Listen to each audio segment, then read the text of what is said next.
حضرت عبداللہ بن عمر رضی اللہ تعالی عنہ سے روایت ہے کہ حضور نبی اکرم صلی اللہ علیہ وآلہ وسلم نے فرمایا، ایک مسلمان دوسرے مسلمان کا بھائی ہے، وہ نہ تو اس پر ظلم کرتا ہے نہ مشکل حالات میں اسے بے یار و مددگار چھوڑتا ہے۔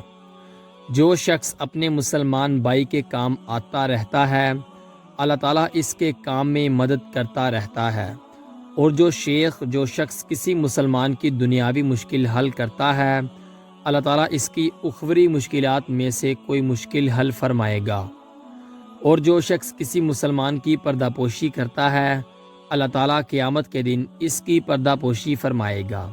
اس کی حدیث کا حوالہ صحیح بخاری 2442 ہے۔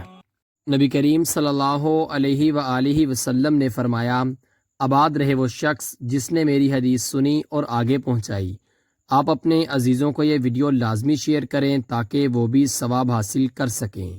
ملتے ہیں آپ سے کسی اگلی ویڈیو میں، تب تک کے لیے اللہ حافظ۔